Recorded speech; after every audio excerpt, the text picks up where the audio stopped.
Hello all, I'm Varaprasad from eTeacher YouTube channel. Friends, మనలో చాలామందికి ఈ తెలుగు స్టేట్మెంట్ని ఇంగ్లీష్లో ఏ విధంగా ఎక్స్ప్రెస్ చేయాలో తెలుసు. నేను ఆ గోడకి పెయింట్ వేయాలి. దీన్ని ఇంగ్లీష్లో I have to paint the wall. I have to paint the wall అంటాం. మరి ఇప్పుడు నేను చెప్పబోయేటటువంటి ఈ అనదర్ టూ ఎగ్జాంపుల్స్ని ఇంగ్లీష్లో ఏ విధంగా అంటారో చాలామందికి తెలుసుండకపోవచ్చు. Those two Telugu examples are: నేను వర్కర్స్తో ఆ గోడకి పెయింట్ వేయించాలి అండ్ నేను ఆ గోడకి పెయింట్ వేయించాలి. మరి ఇలాంటి సెంటెన్సెస్ని ఇంగ్లీష్లో ఏ విధంగా ఎక్స్ప్రెస్ చేయాలో చాలామందికి తెలిసి ఉండకపోవచ్చు. అండ్ ఈరోజు నేను ఈ పర్టికులర్ క్లాస్లో అలాంటి సెంటెన్సెస్ని ఇంగ్లీష్లో ఏ విధంగా ఎక్స్ప్రెస్ చేయాలో తెలుసుకోబోతున్నాం. సో ఫ్రెండ్స్, మన ప్రీవియస్ క్లాస్లో మోడల్ ఆక్సిలరీస్ అయినటువంటి have to or has to usage గురించి తెలుసుకున్నాం. అండ్ ఈరోజు ఈ వీడియోలో have to make and some advanced concept గురించి కూడా తెలుసుకోబోతున్నాం. రైట్. సో ఈ సెకండ్ స్టేట్మెంట్ ఏదైతే ఉందో, నేను వర్కర్స్తో ఆ గోడకు పెయింట్ వేయించాలి. ఇలా ఏదైనా ఒక పర్సన్ తోటి లేదా ఒక సబ్జెక్ట్ తోటి మరొక పనిని చేపించాలి అని తెలిపే సందర్భంలో ఇంగ్లీష్లో ఏ విధంగా ఎక్స్ప్రెస్ చేస్తామంటే, subject have to or has to make person do something. Make person do something. మరి వీటి స్ట్రక్చర్స్ ఏ విధంగా ఉంటాయో ఇక్కడ నేను ప్రొవైడ్ చేస్తున్నాను. ఈ స్ట్రక్చర్స్ మీరు స్క్రీన్ షాట్ అయితే తీసుకోండి. Positive question, negative question, WHPQ and YNQ. Okay friends, ఇప్పుడు ఈ స్టేట్మెంట్ని 6 టైప్స్లో ఏ విధంగా ఎక్స్ప్రెస్ చేయాలో చూద్దాం.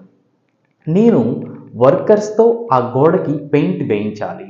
I have to make the workers paint the wall. I have to make the workers paint the wall. అంటే నేను వర్కర్స్తో ఆ గోడకి పెయింట్ వేయించాలి. I have to make workers or I have to make the workers paint the wall. మరి దీన్ని question చేసినట్లయితే, నేను వర్కర్స్తో ఆ గోడకి పెయింట్ వేయించాలా? నేను వర్కర్స్తో ఆ గోడకు పెయింట్ వేయించాలా? Do I have to make the workers paint the wall? Do I have to make the workers paint the wall? అంటే నేను వర్కర్స్తో ఆ గోడకి పెయింట్ వేయించాలా? అండ్ దీన్ని నెగిటివ్గా అలా చెప్తాం. నేను వర్కర్స్తో ఆ గోడకి పెయింట్ వేయించాల్సిన అవసరం లేదు. నేను వర్కర్స్తో ఆ గోడకి పెయింట్ వేయించాల్సిన అవసరం లేదు. I don't have to make the workers paint the wall. I don't have to make the workers paint the wall. అంటే నేను వర్కర్స్తో ఆ గోడకి పెయింట్ వేయించాల్సిన అవసరం లేదు. అండ్ దీన్ని కూడా క్వశ్చన్ చేసినట్లయితే, నేను వర్కర్స్తో ఆ గోడకి పెయింట్ వేయించాల్సిన అవసరం లేదా? మరి దీన్ని ఇంగ్లీష్లో don't I have to make the workers paint the wall. Don't I have to make the workers paint the wall అంటే నేను వర్కర్స్తో ఆ గోడకి పెయింట్ వేయించాల్సిన అవసరం లేదా? అండ్ WH స్టేట్మెంట్ ఎలా ఉంటుందంటే, నేను వర్కర్స్తో ఆ గోడకి ఎప్పుడు పెయింట్ వేయించాలి? నేను వర్కర్స్తో ఆ గోడకి ఎప్పుడు పెయింట్ వేయించాలి? When do have to make the workers paint the wall? When do have to make the workers paint the wall అంటే నేను వర్కర్స్తో ఆ గోడకి ఎప్పుడు పెయింట్ వేయించాలి? అండ్ YNQ స్టేట్మెంట్ ఎలా ఉంటుందంటే, నేను వర్కర్స్తో ఆ గోడకి ఎందుకు పెయింట్ వేయించాల్సిన అవసరం లేదు. నేను వర్కర్స్తో ఆ గోడకి ఎందుకు పెయింట్ వేయించాల్సిన అవసరం లేదు. Why don't I have to make the workers paint the wall?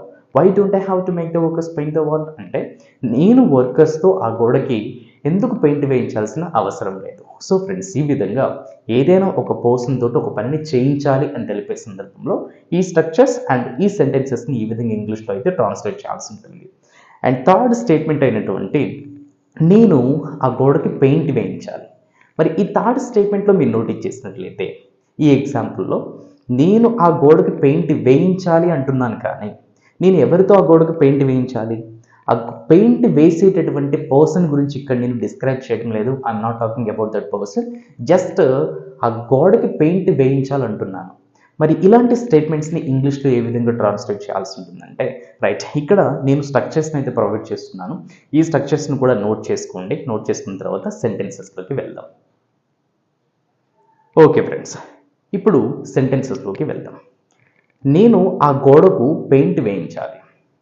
I have to get the wall painted. I have to get the wall painted అంటే నేను ఆ గోడకు పెయింట్ వేయించాలి. అంటే ఈ స్టేట్మెంట్లో మనం వాల్కి ఇంపార్టెన్స్ ఇస్తున్నాం. గెట్ ద వాల్ పెయింటెడ్ అంటున్నాం. అంటే నేను ఆ గోడకి పెయింట్ వేయించాలి. I have to get the wall painted. And నేను ఆ గోడకు పెయింట్ వేయించాలా? Do I have to get the wall painted?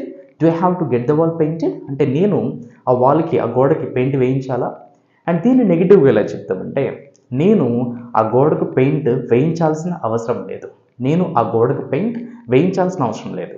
I don't have to get the wall painted. I don't have to get the wall painted అంటే నేను ఆ గోడకి paint వేయించాల్సిన అవసరం లేదు.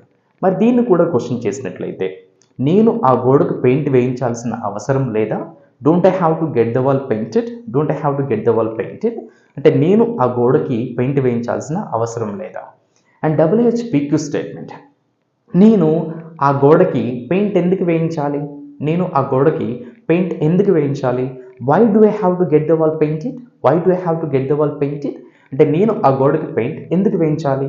అండ్ లాస్ట్ YNQ స్టేట్మెంట్, నేను ఆ గోడకి పెయింట్ ఎందుకు వేయించాల్సిన అవసరం లేదు, నేను ఆ గోడకి పెయింట్ ఎందుకు వేయించాల్సిన అవసరం లేదు. మరి దీన్ని ఇంగ్లీష్లో why don't I have to get the wall painted, why don't I have to get the wall painted అంటే నేను ఆ గోడకు పెయింట్ ఎందుకు వేయించాల్సిన అవసరం లేదు.